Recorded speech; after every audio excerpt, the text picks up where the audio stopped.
All right. Hello, everyone. Welcome to, I believe, session 6 of Product University. I am so excited to chat with y'all. Today is a much more casual discussion. We are just going through a couple of questions that y'all have sent me and just getting down to some answers that I know you all will enjoy. So without further ado, I'm going to get into sharing my screen. All right, so today's discussion is a Q&A session. And so this isn't a traditional Q&A session where y'all are dropping all your comments in the chat and whatnot. And by the way, I would love that. We can definitely do that in the future. But this one is where we were collecting all your questions at our ritual@riman.com email and just really making sure that these had succinct answers, things that you could take and can continue to share with others as well. And so I am so appreciative of all of y'all who sent in questions. I wanted to give a special shout out to a few people that not only had questions that are selected for today's discussion, but they also sent in multiple questions, multiple emails. So I just love that. I love when you guys are curious and just kind of show your interaction with the products. And it helps me better understand this brand as well. There's so much to learn, so many profiles on ingredients, on products themselves. So together we collaborate to finding an answer essentially. So I wanted to just shout out to Ursula Spargo, Sam Doherty, sorry for mispronouncing that, Jean Kimson, Cheryl Fisher, Lorraine McKay. All y'all sent in fantastic questions that I think everyone will truly benefit from hearing the answer to. But the other thing I wanted to mention is ritual@riman.com is not an email that's now closed because we're having the Q&A session.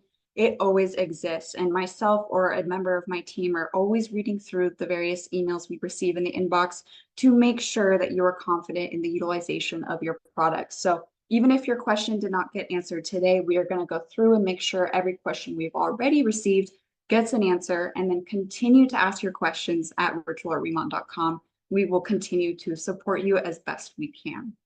So our first question is a fantastic question.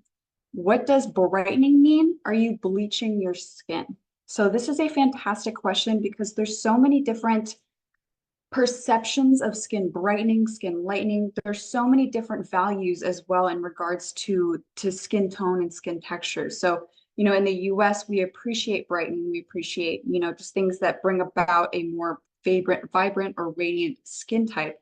Versus in Asian countries, they prefer whitening often, or they want brightening or lightening products for an overall more pale look. And so it just really depends, obviously, on the market you're in. But of course, in the US, we want to appreciate the diversity of skin tones that we have.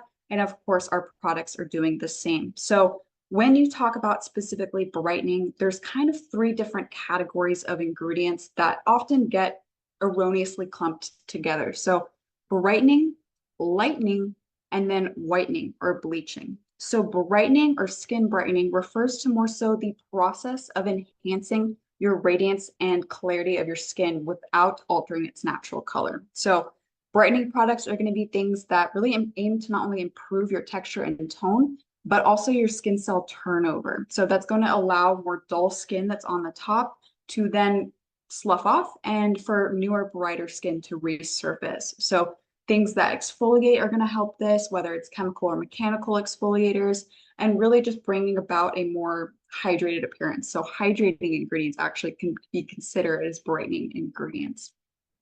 When we look instead at something such as lightening products, skin lighteners do the same thing in comparison to skin brighteners, but they also diminish discoloration. So when you're addressing hyperpigmentation due to acne scarring or hormone imbalances, you're actually kind of looking in towards the reaction that occurs in our bodies that creates the overproduction of melanin or pigment. So this process is known as melanogenesis. It occurs in our melanocytes, which if you remember from our discussion on skin physiology all the way back in session 3, your melanocytes are at the base layer of your epidermis, and so they produce melanin. And it's a very complex process how this melanin comes about, and it has a variety of different intermediates. So a lot of skin lighteners and eventually skin bleachers go into this process to essentially either remove an enzyme that is catalyzing the reaction or removing an end product like melanin. So skin lighteners, when we're looking at them in regards to melanogenesis and in regards to pigmentation,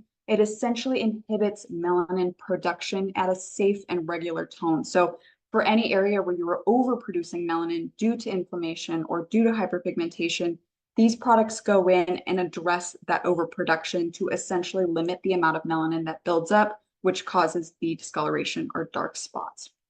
So skin whiteners, skin bleachers go a step further by completely blocking melanin production, often with harmful or just very harsh ingredients. So it's often advised to stay away from these, or in general, just really do your research, but you're stopping the melanin production that is either your native production or due to overproduction from whatever factors completely. So that is how skin whiteners or skin bleachers work. So long story short, no, you are not bleaching your skin if you're using brightening or lightening products. Really, it depends on the activity of the product itself. Is it an exfoliator? Is it a hydrator? Does it have specific ingredients that target hyperpigmentation, etc.? So a fantastic question then to tag onto this is, what products are best to use for hyperpigmentation? So with the appreciation of hyperpigmentation, we then also further have to look into the various causes of it. So you might have acne scarring, you might have general inflammation that is causing hyperpigmentation, hormone imbalances, especially those who are pregnant often find some discoloration on their skin. And then of course, UV damage or overexposure to the skin can cause photo damaging that directly correlates to darkening of the skin. So with our last discussion, with that last question, there's a couple of different ways to address your hyperpigmentation. For example, incorporating more exfoliating, either mechanical or chemical exfoliants into your routine will begin to bring that dark spot to the surface and eventually slough off and essentially remove the pigmentation. And then you also have ingredients that go deeper into the skin and address the melanogenesis pathway to inhibit the overproduction of melanin. So if we're looking for, exfoliation, of course, it's going to be things that are like sugar scrubs, salt scrubs, even those scrubs that have, little nutshells in them, although they are a little bit harsher for the skin. So something like our active cleanup powder, that is a fantastic way to exfoliate. We have chemical exfoliation in that nature. We are using enzymes to remove dead skin cells and to help the cell turnover process occur. Or you can have things like vitamin C or other acids like azelaic acid or ferulic acid to encourage the skin cell turnover. Furthermore, we can look at various antioxidants as well, which essentially deplete, I want to say delete, but they essentially bind to oxidative species that are created and formed in our skin, which often cause inflammation and which are often a byproduct from being exposed to UV rays. And so in this instance, using antioxidants like niacinamide, like Byungpool, which is a fantastic antioxidant, can really help decrease the presence of oxidative species in our skin to decrease the possibility of melanin overproduction. So in regards to products then, anything with Byungpool or niacinamide is fantastic. And reminder that on Riman.com, we actually have an ingredient encyclopedia that you can go through. So if you go to Riman.com, you click Explore in the top right corner, click Explore again, and then Ingredients. It will show you all the ingredients we have and what products have those ingredients. So specifically for Byungpool or niacinamide, it's well used throughout the line. So your booster, your serum, your active cream EX, the biotin products, all of these things are going to provide antioxidants to potentially essentially benefit your hyperpigmentation. And then, of course, if we look towards something like the Radiant Sun 100 line that is more targeted toward things like hyperpigmentation, we have proprietary complexes that involve ingredients as well as vitamins to really just help your skin's health and vitality, as well as the skin cell turnover process. So things like our Vita complex, as well as our RK snowflake, both of these things are going to brighten the skin either because of the encouragement of your skin cell turnover or because the active themselves is actually going in and addressing your melanocytes and your melanogenic pathway. So that's really all it is to hyperpigmentation, to what products. And again, I invite you to explore our ingredient dictionary to find out some of the activities for yourself. All right. Now, this next question is awesome. I get this question quite a lot. So what does FDA approval mean and what products need it? So it's super important to understand that here in the US, the FDA does regulate products or cosmetics via the FD&C Act. So it's the Food, Drug, and Cosmetics Act, as well as the FPLA Act. So this is the Fair Packaging and Labeling Act. However, they do not administer approvals or documentation for cosmetics to go on the market. So the FD&C Act and the FPLA Act just make sure that products are marketed with responsible claims and to ensure that there's no misuse or confusion about the labeling of the product. But it is ultimately up to the manufacturer and then to the brand itself to, display morality and responsibility by ensuring not only the safety of their own products, but the correct labeling and claims to their products. So of course, that is something that Riman prioritized. So not only do we utilize an FDA-approved manufacturer that follows good manufacturing practice or GMP practices, but also has OTC certification, which means they are allowed to produce OTC products, etc. And then we, of course, submit various tests for safety and efficacy for our products. What's really important to note, though, is that the FDA does regulate or has a greater attention to OTC products. So those OTC products are going to have specific active claims that need to be backed by an OTC monographed drug. So for example, if you have a shampoo that promotes hair growth or reduction of hair loss, it needs to have an OTC monographed drug within it at a specific concentration, such as minoxidil. So another fantastic example of this is sunscreen. In the US, the FDA regulates various sunscreens and approves only a small amount of filters to use in formula. I believe there's about 13 filters and then 2 mineral filters that you can use here in the US. So for a product to claim that it protects you from the sun, it has to contain one of these monographed filters. And so with that being said, especially with our sunscreen, this is listed and this is something that you can view. I believe it's dailymed.com, and then there's a specific code to pull up the aqua protection sunscreen. So if any of y'all are curious about that, I am happy to share the specific code and link. Just feel free to email ritual@remont.com.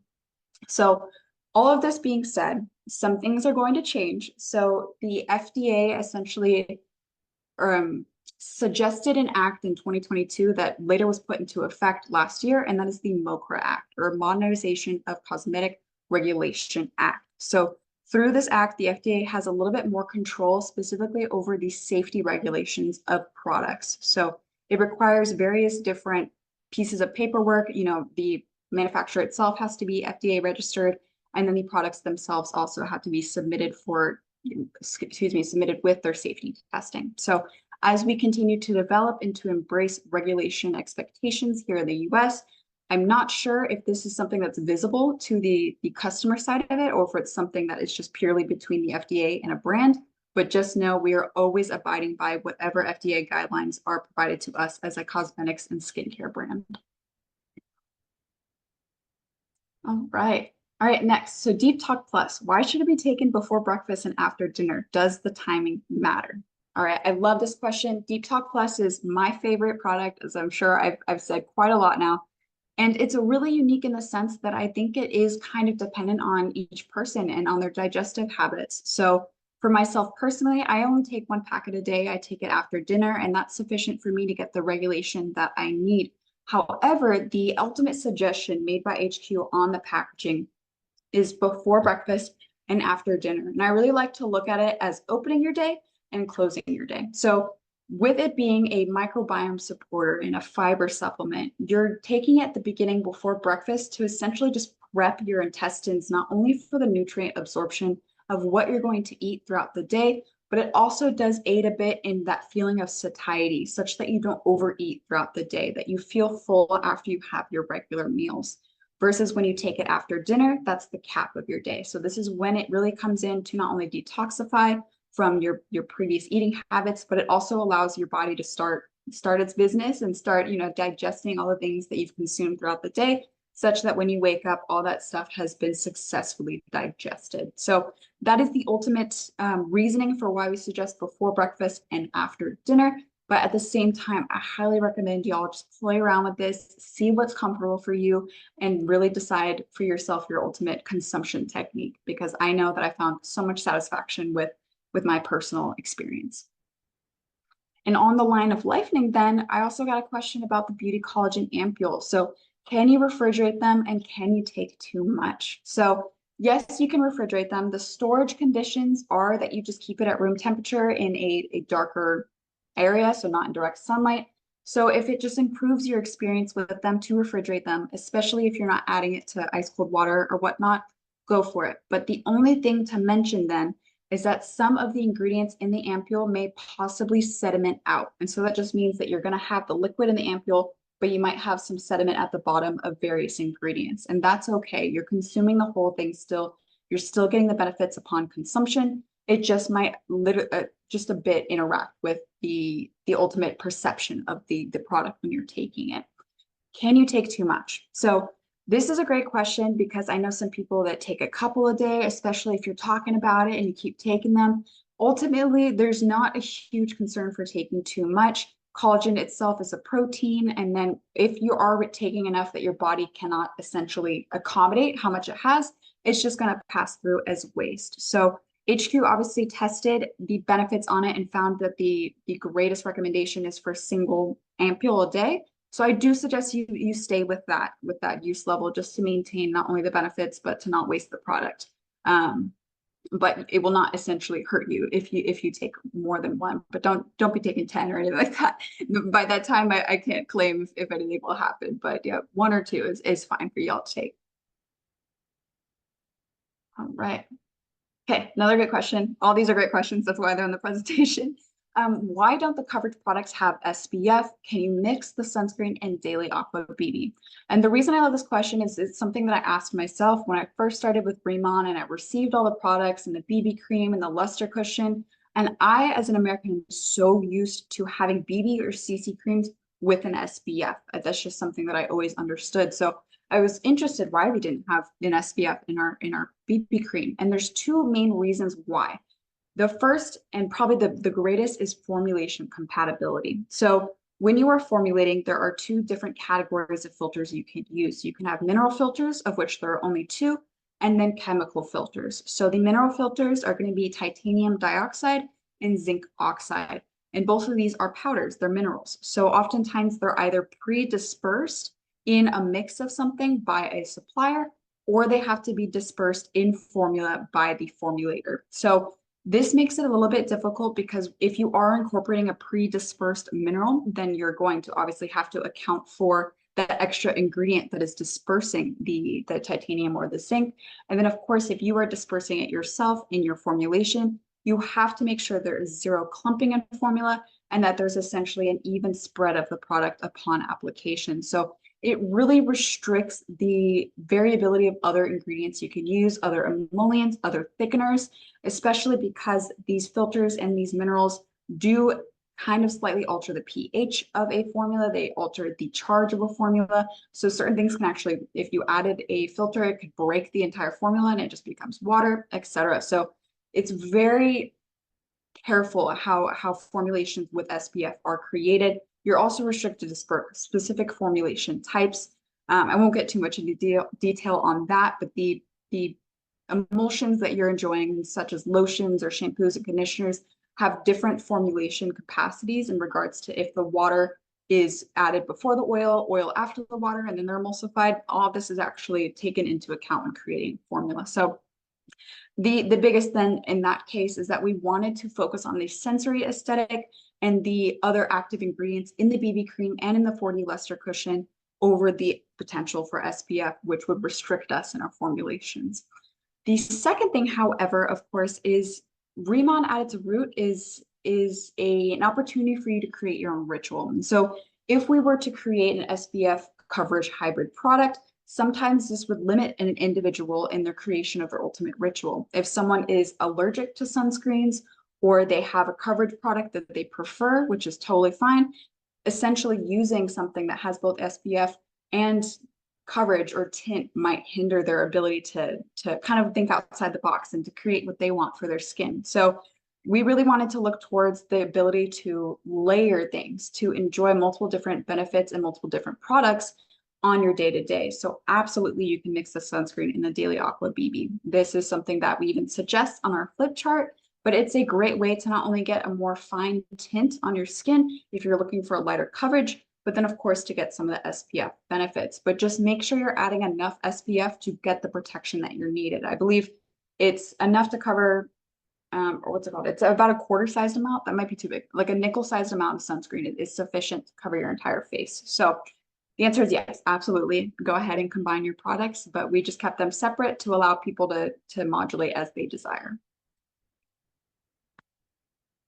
Right. Another question that is so often asked is purging possible with the skincare products? So as I'm sure y'all know, purging is a side effect of starting a new skincare product or routine in which skin cell turnover rate is sped up.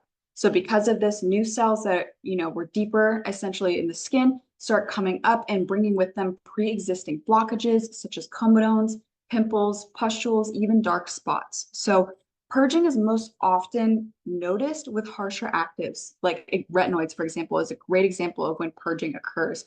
Or people who are on really harsh topical acne medications might have their acne get worse before it gets better. That's not to say, however, that it isn't possible for a gentle line like Riman, especially with the Dermatology EX or Radiant Sun 100 line. If your skin was previously compromised, either in its hydration balance or in its cell turnover such that it was a delayed cell turnover. It was taking longer than normal because your skin was lacking some content, be it hydration or moisturization. Then the sudden increase of hydration and moisturization because of your utilization of the Riman products might have some purging occur because it's kicking your skin cell cycle back into gear and you're bringing older blockages to the surface. That being said, if you experience any issues, be it inflammation, spots or breakouts after 4 weeks of treatment, which is considered a full skin cell cycle, that's when you might be experiencing, perhaps an allergic reaction, or there's another step within your routine that is lacking. Perhaps you are over cleansing and you've disrupted your barrier, or you need to incorporate another product. So with that being said, if you do experience things like that after that 4 weeks, please feel free to reach out again at ritual@riman.com, and we'll make sure to work with you to find hopefully an answer for your concerns. All right, this was an interesting question, but I got asked multiple times, so that's why I included it. Can the skincare products react with chlorine? And the second question was someone that actually was going to, I believe it was water aerobics twice a week, and they were using the products beforehand and wanted to see if that, if that was reacting at all with the chlorine. So chlorine, of course, is a chemical. It's extremely drying of the skin, and it's able essentially to strip the skin and hair of your natural oils. So its pH level is around 7 to 8, which puts our skin in an alkaline state, which causes that dryness, itchiness, and irritation. And it can especially exacerbate eczema. Oh my gosh, eczema. So that being said, then, what I find best, especially as a pre-swim routine, and what experts also suggest, is making sure that your hair and your face or your body is covered with an oil-based product. So if you are applying your skincare routine and then getting into the pool, more likely than not, it's going to wash off, especially with the Riman routine, especially with Dermatology EX. That's a very water-rich formula. And so water loves water. It's just going to be attracted to the body of water that you're in. And so if you were to do any skin prep before you were swim, of course, you can still do your routine, but it's not guaranteed that all of it will still be on your face when you get out. What's most important is, of course, immediately treating your skin after you get out to cleanse and remove that chlorine and to bring back hydration and moisturization through your products. So if you wanted to have some kind of routine before you got into the pool, then I suggest, like as they had mentioned, either saturating your hair with conditioner before you get in or an oil-based product, and then your face with an oil-based product. So something like the Biotin Multi-Stick Balm, that is an anhydrous formula. So it might feel a little weird putting it all over your face, but maybe put it in just the key areas that you want to protect, and it should withstand you for your activity, of course, if you're not rubbing your face too much. So that's that on that. And then another question, washcloth versus your hands, which to use when washing your face? And I love this. And I love the concept of incorporating tools into your routine. And it's something that I very much recommend people do. If you're using a gua sha to shape your face, or even a dermal roller, things of that nature, I love. But specifically with a washcloth, the washcloth itself is, it's a bit of an exfoliant. It is a mechanical exfoliator as you're rubbing it across your face. And so the other thing is that it can harbor bacteria. So I personally recommend using clean hands throughout your process, just to ensure no bacteria deposition on your face. And then, of course, no over exfoliation of your skin. But if you do find a washcloth to better assist you in your cleansing routine, just make sure you're being very gentle with it, just not pushing super hard on your skin, just kind of using it to lightly rub about your products, and then try to switch out your washcloth every couple of days to maintain the bacteria balance. But other questions, in terms of using cotton pads or cotton balls to apply your toners and all that good stuff, everything is open to you, what's more comfortable for you. For example, I often get the question about the cotton pads, and I always suggest to put the toner, whether it's, the Radiant or it's the serum as well. I actually put it in my hand or directly on my face to actually minimize the absorption or loss of product that occurs when you're applying it to a cotton product, which is going to absorb some of your formula. So things of that nature is entirely up to you and your comfort with your routine, but we each have our own opinions on it, so to speak. All right. Just a few more questions now. The next question is, and one I didn't even think about, but it's a great question, is 40 luster cushions, should you wash the applicator? Absolutely. You should be regularly washing anything that comes in constant contact with your face upon application. So something like the 40 luster cushion or makeup brushes, if you're using them, even if you're using a gua sha or a face roller, you should be cleansing it every once in a while to minimize bacterial exposure. So with the 40 luster cushion, I treat it as if it was almost a, what's the word, like a beauty sponge. So I actually just use dish soap to clean it, or you can use shampoo, whatever just gets you to essentially remove any of the existing product on it and to really make sure it's bacterially clean. So even antibacterial soap could work, but absolutely, I think that's a great idea, that cleansing the applicator. All right, can you use additional hair care products with the Bodolab Deserty Cola line, Curl Mousse, Purple Shampoo, etc.? Of course, of course. So we love the Bodolab hair care line because that Deserty Cola, that nettle extract, the camellia is so beautiful for so many different hair types, because at the base, we are looking at the health of the scalp, which your hair then, of course, grows from. So as long as your scalp is healthy, your hair is healthy. And then with that finishing product, with that oil serum, you are getting that nourishment and that refinement of your curl pattern or of your hair if it's straight, whatever it may be. But we understand, especially with curly hair, there's a lot that goes into maintaining that hair type. And so we respect that entirely and encourage you to still use your curl mousses, curl creams, your curly girl method in general, whatever makes you comfortable with your hair. But just know that Bodolab is there to support your hair health, as well as to bring that shine and that repair to your strands, especially damaged strands. So a lot of people that don't have as curly hair, you can entirely have a routine with just those 3 products, especially with that hair oil serum, because it does so many different things to finish off your hair care routine. It not only adds shine, but it reduces frizz, increases volume, adds heat protection, and just makes your hair look almost styled, even if you had just air dried it. But absolutely, you can use other products. We are not here to say you only have to do Riman, but we just suggest, of course, to use ours to keep succinct with the benefits that they offer. And then another question that kind of tags to this is, someone had asked me how the Deserty Cola line is going to affect the growth of their hair. So of course, just as the natural passage of your hair follicles, they're constantly shedding hair, they're constantly growing new hair. The Deserty Cola line will not affect your hair in the sense that it'll suddenly grow straight. Your hair follicle is at a slight angle, which causes the curl to occur, versus someone with straight hair like myself, the follicle is pretty much straight up from the skin. So the loliolide, which is that metabolite in Deserty Cola, is not going to change the angle of your follicle. So that's that on curly hair and Bodolab. All right, last and final question. Radiance 100 versus Insulderm. When do you use the lines, and what skin type is best for each skin? I don't know, or each line. I don't know if y'all were reading my mind, but this question was such a good question and something I get so often that it's actually next week's topic. So that is all for this week on the Q&A. Next week's topic is on Radiance 100 versus Insulderm, what the different lines are offering, the different sensory experiences, what to suggest to someone depending on their skin type, and then of course, what are some of the main ingredients that are highlighted that are doing the activities for each line. So next week's going to be a great one. Session 7, we only have 2 more sessions left, but thank you so much for listening to me essentially read a bunch of questions and then answer the questions. I wish I could be talking to y'all and hearing your questions and giving answers, and that'll of course come in due time. But for today, I hope I was able to provide some clarity on something that you may have been wondering. But I will see you all next Wednesday. Thanks for joining.